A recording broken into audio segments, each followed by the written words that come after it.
Hello and welcome to the eighth poem of Ovid's Heroides. This is from Hermione, who is the daughter of Helen of Troy, Helen of Sparta before and after that, and Menelaus. And Hermione would like to be married to Orestes. She was betrothed to her cousin Orestes. They're cousins on both sides, by the way. Their mothers are sisters and their fathers are brothers. So let's hope no recessive genes in that family, otherwise could be awkward. What's happened, however, is that although this betrothal, which Hermione and it seems Orestes have both taken very seriously, existed, Menelaus has married Hermione off to Pyrrhus, sometimes called Neoptolemus. He is the son of Achilles. Hermione is now writing what's basically a hostage letter to Orestes, begging him to rescue her. So she starts off by saying she is held against her will, non in vita tenere, she says. And she says she's told Pyrrhus, I've said to him, she says, this girl already has a master. You may not like her language, of course. She does use puella, girl, rather than woman, and she does use master, dominant. Anyway, she said, he is deafer than the sea to me calling out your name. I feel slight sympathy for Pyrrhus at this point. I've got to tell you, I do see that he has a woman married to him that doesn't want to be married to him, so I don't have a lot of sympathy for him. But Pyrrhus, I'm calling out his name all the time, darling. So it does make me feel for him a little bit.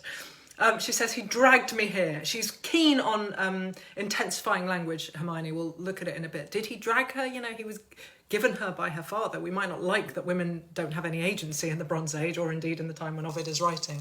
But did he drag her? I don't know. She says, he dragged me here with my hair all in a mess. I love Hermione for this. It's like there's a lot that she could worry about, but that her hair looked rubbish obviously has genuinely played on her mind. She says things wouldn't have been any worse for me if Sparta had been occupied or conquered, as happened with Troy, of course, under her father's watch. She says, Andromache didn't have it any worse than me. Andromache was the wife of Hector, who fell for Troy, their great hero. And interestingly, it's a particularly apposite example for Hermione to use, because Andromache was enslaved by Pyrrhus / Neoptolemus, Hermione's husband.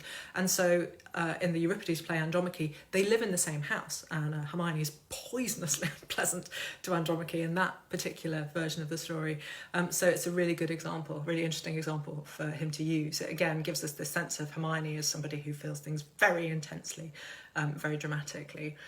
She pleads with Orestes. She says, you wouldn't hesitate if someone had stolen your cattle. Why are you slower to take up arms for your captured wife? As I say, she uses this intensifying language. She doesn't think that they were betrothed. She thinks that they were married. Now, there's no version of the story, at least not that I know of, where Orestes and Hermione are married and then they divorce for her to be married to Pyrrhus. They are betrothed, the betrothal is broken, and she is married. But she uses this intensifying language a lot because to her, obviously, their relationship wasn't just a pledge, it was a reality. She says, my dad took up arms to get my mum back. That's certainly true. Menelaus did indeed take up arms to reclaim Helen. She says, otherwise my mother would still be with Paris, and you don't need 1,000 ships. Mille rates in Latin, hilianaus in Greek, 1,000 ships for us. She says, you don't even need all those Greek soldiers. Ipse veni, she says, just come yourself. That's all she needs. As I say, she tends to intensify reality, and so she consistently describes herself as Orestes' wife, him as her husband, but she also describes their cousin relationship more closely than we might expect. It reads really oddly to us, but to her it obviously doesn't. And so she calls him brother. Line 29, she says, vir precor uxori, frater succurrere sorori. She says, a husband should come to help his wife and a brother to help his sister. So, as far as she's concerned, their relationship is very close, as I say, in both familial and potentially marital terms. She explains the confusion, how she ended up, married to the one guy and betrothed to another. Tyndareus, who was her grandfather, promised her to Orestes, and then her father gave her to Pyrrhus. But she says, my grandfather won this. How did this happen? How did this end up happening? She makes an argument for least harm, a good traditional rhetorical device. She says, when I was married to you, betrothed to you, we weren't hurting anyone. Now I'm married to Pyrrhus, I'm obviously hurting you. She wants Orestes to feel the same way that she does, for sure, and perhaps he does. We'll find out in a minute. She says, both my parents should support me because they both know what it's like to feel love. Well, we certainly know that, even if they felt love for slightly different people. orcs. And then she compares Pyrrhus to Paris, the man who broke up her parents' relationship, of course, for 10 long years. She says, anyway, your father, Agamemnon, your father was the Achaean commander, so he was in charge of Achilles, amongst other people. So you're better than Pyrrhus, right? Your dad outranks his dad. She says, I suppose you had to use your weapons in a sort of slightly ugly way. That is a tremendous euphemism, invidiosa, for you murdered your mother.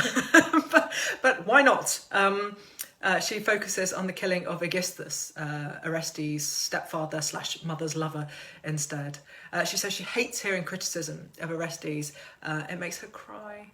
And she talks about then the serial problem of abuse of women in her family. She includes her grandmother, Leda, who is famously seduced by Zeus when he's Jupiter in this version, because it's obviously Roman, who's famously seduced by Jupiter when he is taken on the form of a swan.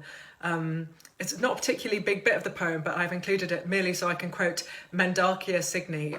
She says, I'm not mentioning the lies of a swan. Truly one of the greatest lines in all of poetry. She says, and I'm also not going to complain about Jupiter's sneaky feathers, is the next line. Nec quaera in plumis delituisse iovem. No, I'm not going to talk about his sneaky feathers either. Then, of course, she turns to the abduction, as she perceives it, of Helen. In plenty of versions of Helen's story, she elopes with Paris. In some versions, she is abducted, and that's the version that Hermione believes. I wonder very much if this is the root of Hermione's unhappiness. I think a therapist would cling to this. She says, line 75, she says, Vix equidem memini tamen. I scarcely even remember it, but I do remember it.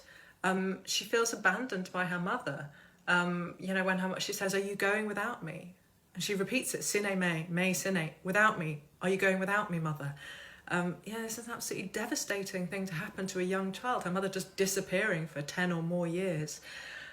She pauses in the talking about her mother to say that if Achilles was alive, he would never have let this happen. But then she comes back to this idea of her childhood without her mother or her father. Though they both lived, she says, I was deprived of both of them. It's an incredibly lonely little girl. She talks about Helen not having heard her speak as a child, or having felt her arms around her neck, or having held her on her lap.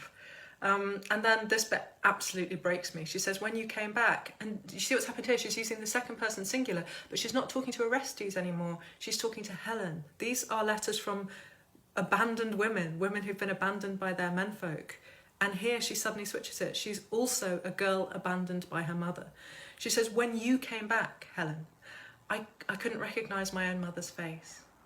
She works it out. Hermione works it out because Helen is, of course, Pulcherima. She's the most beautiful woman anyone's ever seen. But even worse is to come line 100. She says, you were asking which one was your daughter.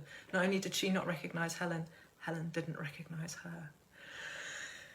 It is no accident, I think, that the poem switches to become Helen's story of abandonment at this moment. She has been abandoned by everyone, Hermione. No wonder she clings to Orestes.